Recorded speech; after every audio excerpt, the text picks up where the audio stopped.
And welcome back. Thanks for staying with us here. This is Voices from the Village. I'm Steve Pleich. Voices, as you know, is really the premier issues-oriented live community television program. So if you have a question for our guest, Justin Cummings, Vice Mayor, and Andy Mills, Chief of Police here in Santa Cruz, please call us at 425-8848, extension 630, and they would be happy to answer your questions. Coral, you had, before Coral, you asked Justin the question you had for him. Andy, you had something you wanted to say about safe parking.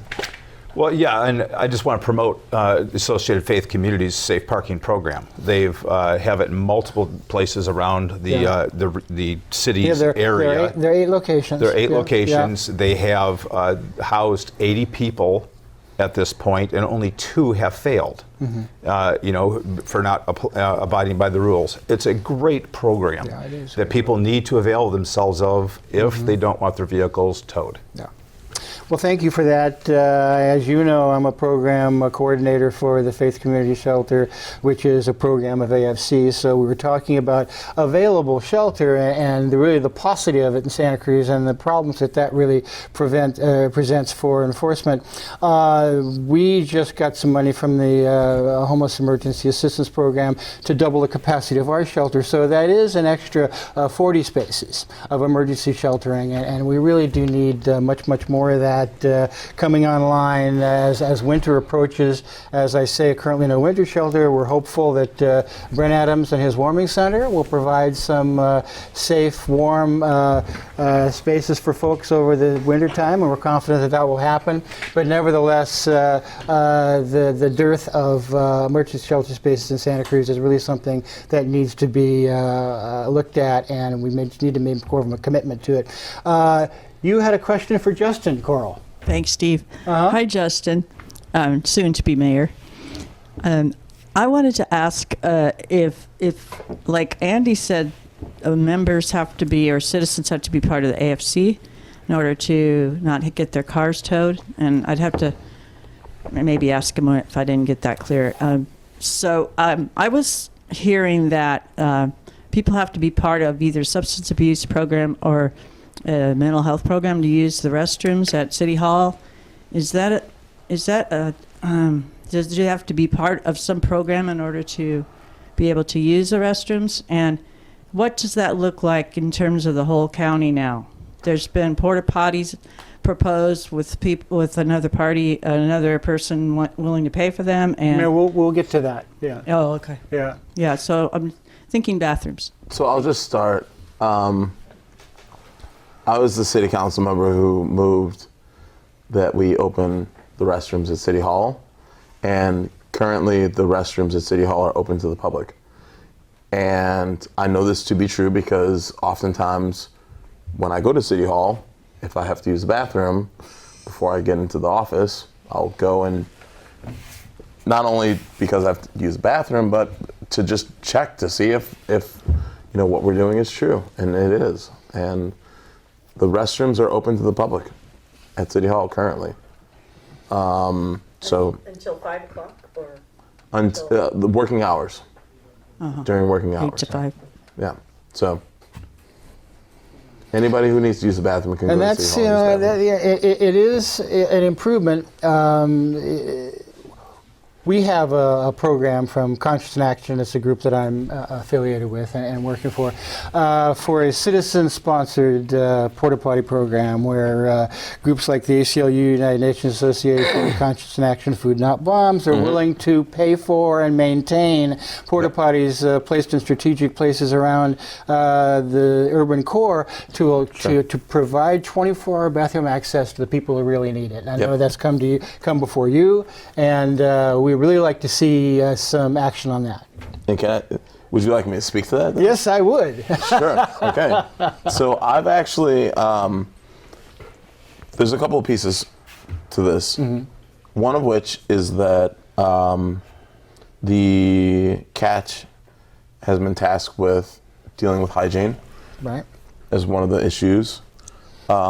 We have been, a number of proposals have come before the city manager, have come to myself, and seeing these, we've determined that it's likely that one of the things we need is a like clear proposal process if citizens want to sponsor porta potties in the city.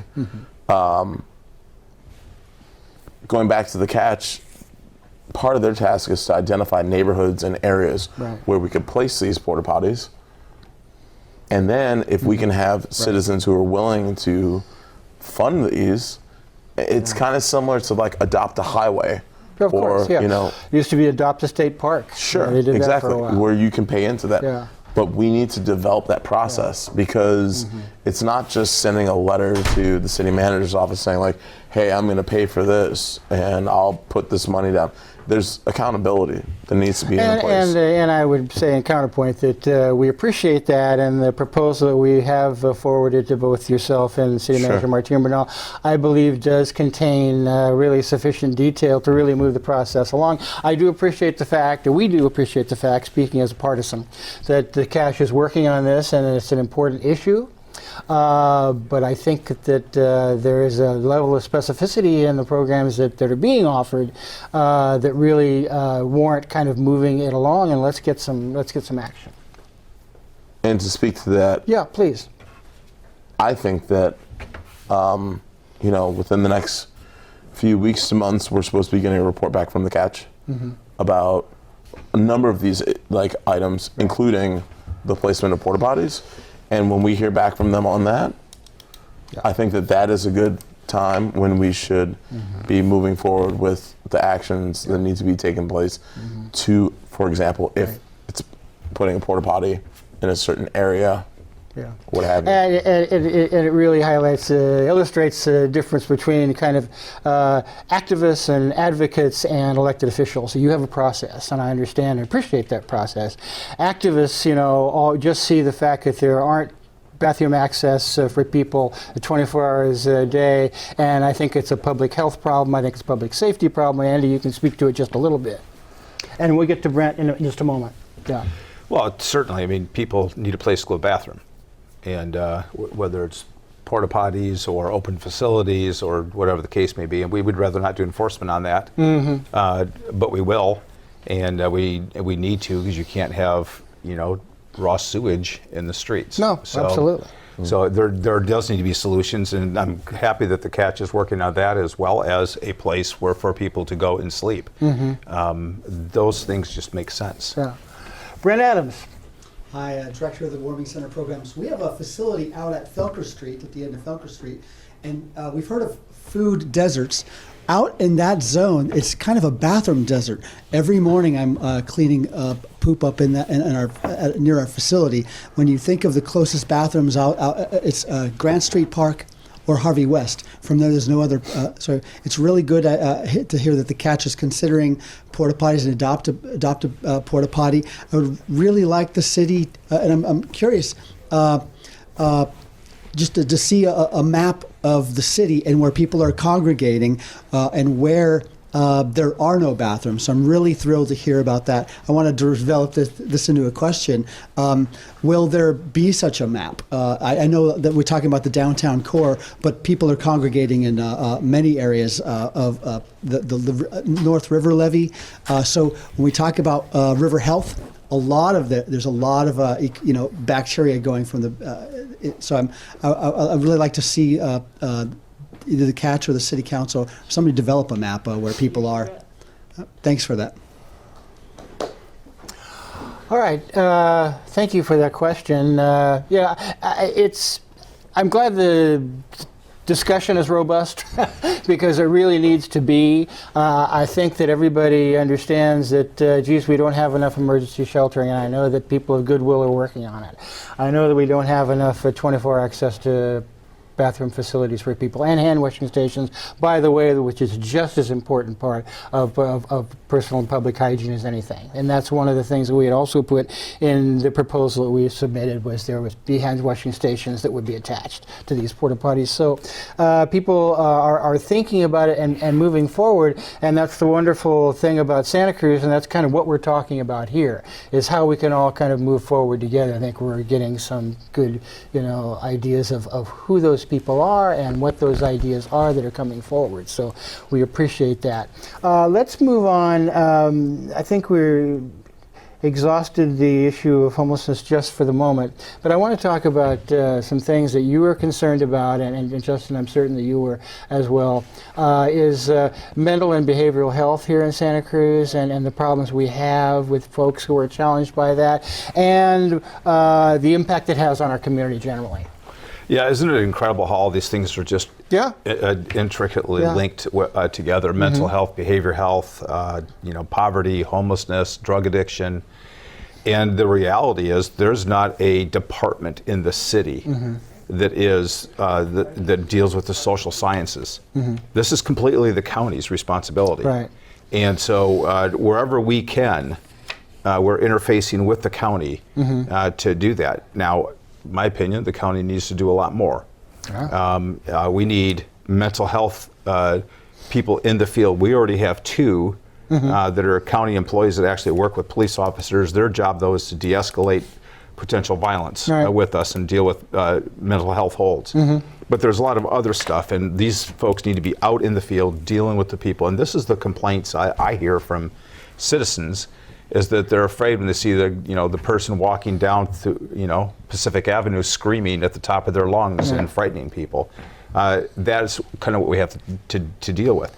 We also with addiction services, we need to make sure that when a person who's an addict says, "I need help," there's a place for them to go. It can't be in 8 weeks. It can't be in 8 days. No. They need to get it right then. And because that's, and it's going to take multiple times. The jail is the biggest provider of mental health services in the county, as well as, the high concentration of drug addicts. So, from my opinion, that is the 1 weak link that we're dealing with here in our region, and we have to figure out how to work with the county to fix that. Right. And I know that there's receptivity over there, but the functionality is what's lacking. And Justin, you were actively working on this, given the fact that it's a county that provides these services, but the city certainly has a part to play.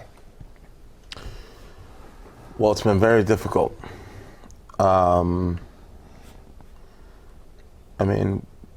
can, or I can, as a representative, offer up all sorts of ideas and alternatives, but especially when working with the county, it's like, what are they actually going to do? Right. So, for example, to my knowledge, I don't think that, for example, our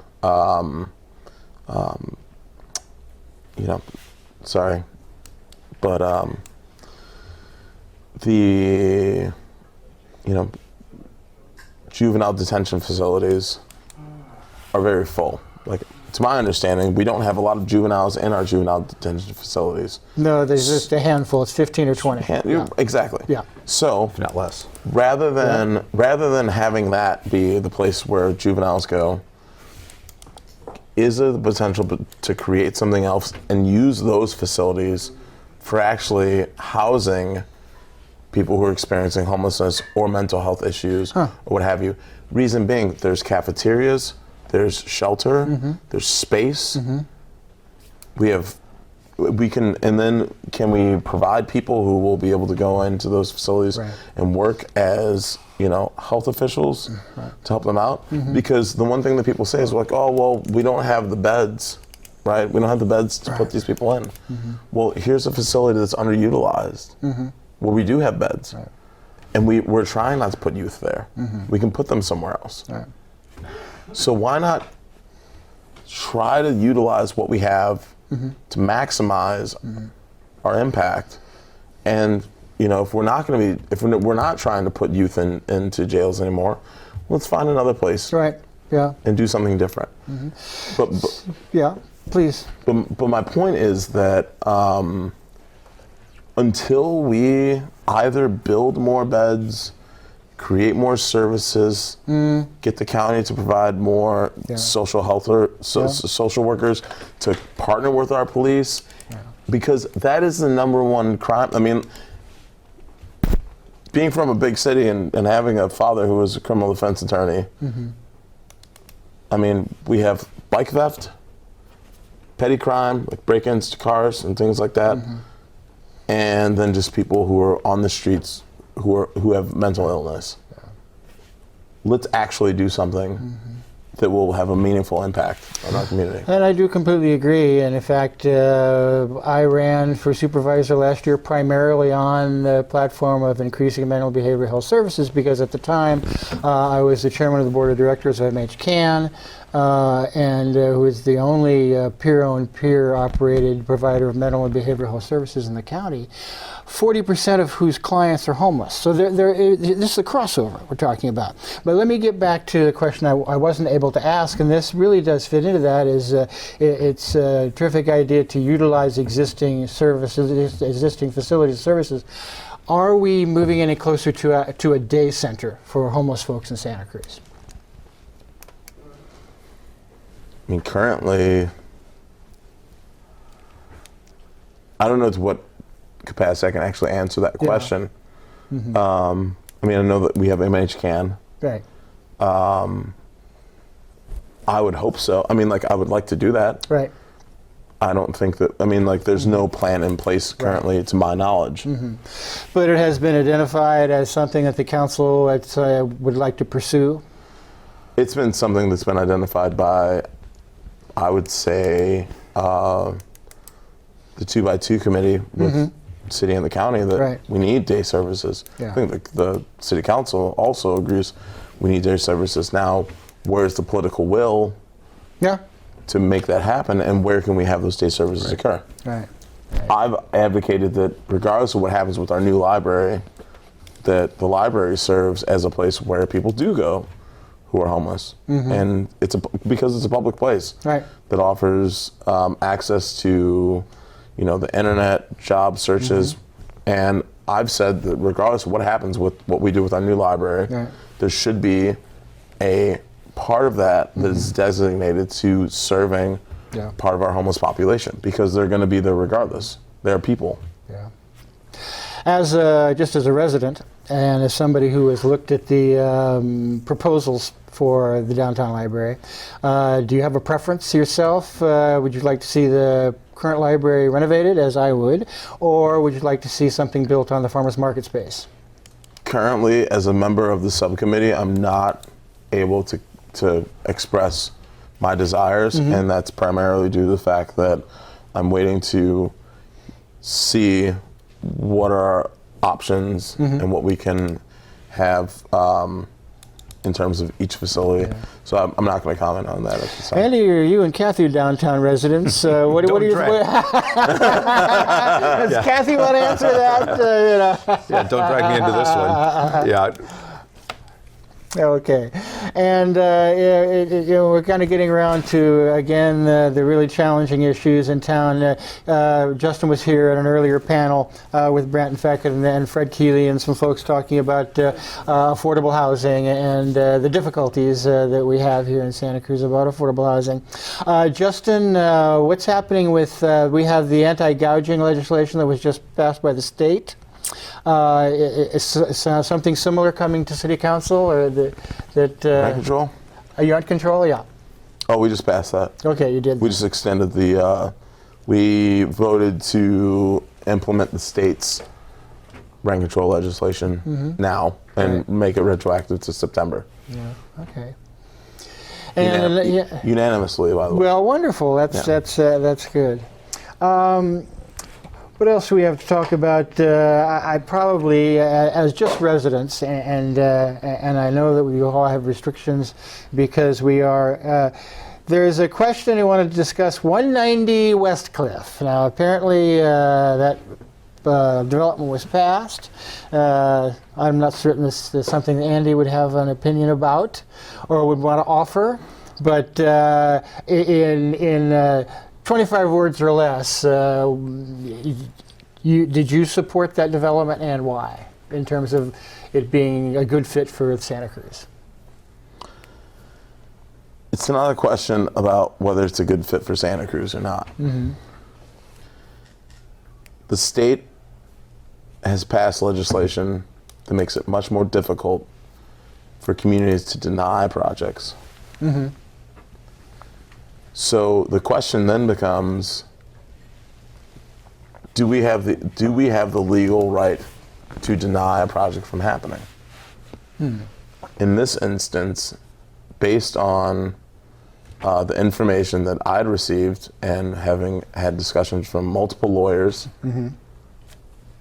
my understanding was that we did not have a legal right to deny that project from happening. Had we denied that project from happening, the city would have got sued. We likely would have lost, and the project would have gone on anyway. And as a city council member, part of my obligation and what I've swore to do was to uphold the laws of the city and the state. If I vote against that and I put us in legal liability, then I'm, one, violating my oath, and then two, I'm actually making the city lose money. And this has come up multiple times this year. We've had multiple instances where some of the city council members have said, you know, we should fight different things, but it's going to be against federal or state law. Can't do that, in my opinion, because we're going to lose. We're going to lose money, we're going to lose time, and whatever we're trying to fight against is going to come through anyway. So from my perspective is, if you can't find a way to fight it. If we can find a way to fight it, I'll stick up for it. Depending on what it is. But if they've gone through the right channels, and they're going to be, if they've gone through the right channels, and we're going to end up on the losing end of it, then then we're going to have to figure out the next step. And in the view of the majority of council, they had gone through the proper channels. Yes. Okay. And because of what's happened from that, I'm also supportive of increasing the inclusionary rate to 20%. Why? Because if we're going to have density bonuses coming in at 15%, they're going to have 35% increase on what their base was. Then if we increase the density bonus to 20%, inclusionary to 20%, then we can at least maintain that we're going to have 15% inclusionary going into the bigger project that's going to go in. Well, I appreciate that very candid response. I'll ask, we're getting toward the end of the program, another 2 or 3 moments left. I won't ask this of you because it's too politically sensitive, but I will ask Andy, who had on his blog saying about the recall, said we need to take a collective breath. Do you still feel that way? Well, I think now we're past the signature collection process. It has calmed down a little bit, but once we get closer to the actual election, I expect it to get a little bit more tense again. And we made 2 arrests, a lot of calls for service, a lot of mediating, and that's not something that should happen in a civilized society. Let the democratic process take its course. From whatever perspective they're from, and so I was just trying to encourage people, to let's calm down a little bit. And I do think that now that the rubber is going to meet the road, in my view, when the Santa Cruz United started this particular campaign, having been involved in grassroots signature gathering campaigns in the past, I did believe that they had the money and the horsepower to get the required number of signatures and put it on the ballot. Now it's a time for to raise the level of public debate, and really talk about it. And say, well, what do you think about that? And I think it's fair. I think it's democratic, and I think that we will reach a democratic outcome when it comes to in March. We do have a couple more minutes left. Justin, since we're talking about kind of looking forward, we're going to swear you in as mayor, all things being equal, in December. What are you looking forward to in Santa Cruz in the next year of your mayor tenure, and then the last couple of years of at least this term as a council member? Well, I think the big thing is trying to bring the community together. That's really something that I'm looking forward to working on more than anything. Yeah. I feel that we've been divided over a number of really big topics, but I also think that it's also a time when we need to, just to be blunt, to get real. We have generational shift that's happening. If I'm elected as mayor, I'll be the first. Well, one, I'll be the first African American man to become mayor. It says a big thing for Santa Cruz, and I'll be the first millennial, which says also big things because of the fact that it's showing that there's a new generation that is coming up, and we differ from the values of the baby boomers. Well, I look forward to that future, and thank you for your service thus far. And as I say, in my view, it's been honorable and it's been well served the city. Andy, you got a minute? Your vision for Santa Cruz as we move forward?